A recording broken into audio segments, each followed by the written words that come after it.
vision didn't die in the silence. And I'm gonna keep it 100. I almost let it.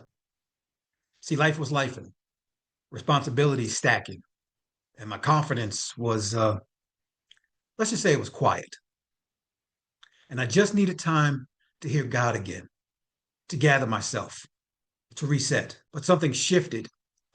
And today is not just about saying that I'm back, it's about reminding myself, and maybe you too, that the comeback is part of the legacy. Because we know legacy is not always loud. Sometimes it gets paused, it gets interrupted, but it never gets canceled. And truth be told, that's been my story lately. Back in September of 2024, I dropped an episode called Strength in the Pause. And that was after taking a 6 month break. And now here we are again.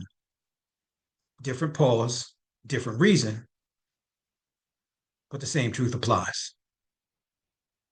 God does not waste silence. And I'm learning that legacy isn't just built when the mic is hot. Sometimes it's shaped in the stillness when no one's clapping, when you're questioning everything, when you feel like your voice don't even matter.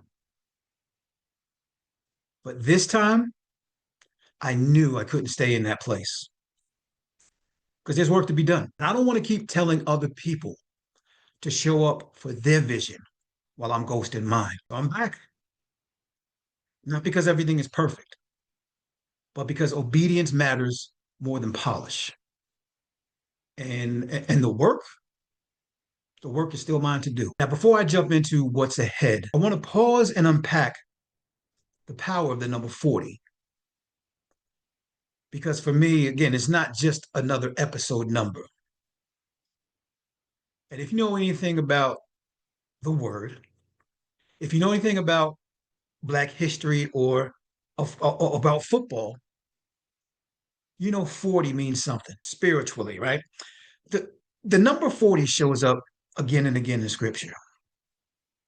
40 days and nights of rain while Noah was building his legacy in a storm. 40 years in the wilderness where Moses had to unlearn Egypt before entering promise. 40 days Jesus spent fasting before stepping into public purpose. Every time, 40 signified a transition, a wilderness season, a stripping away of comfort so something greater could be revealed. So, yeah, episode 40, this is my wilderness to purpose moment. I've been in the cave, I've had the silence.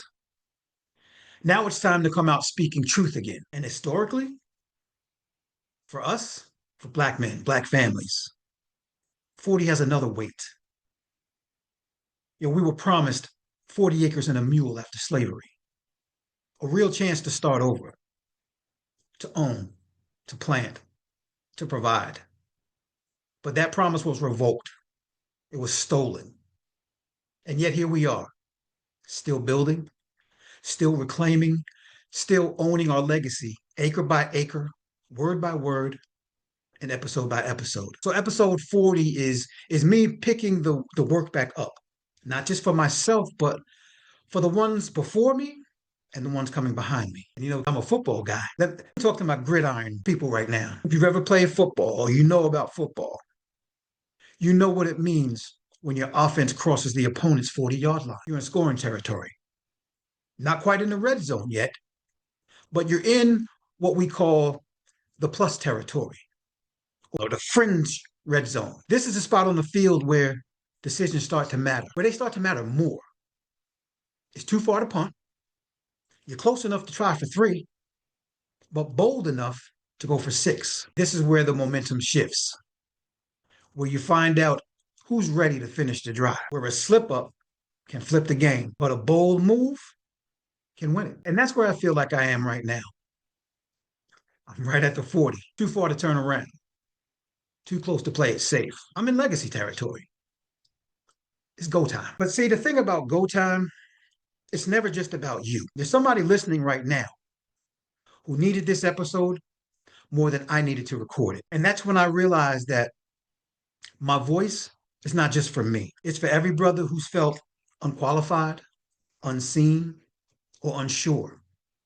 It's for every man questioning whether their work is still worth it.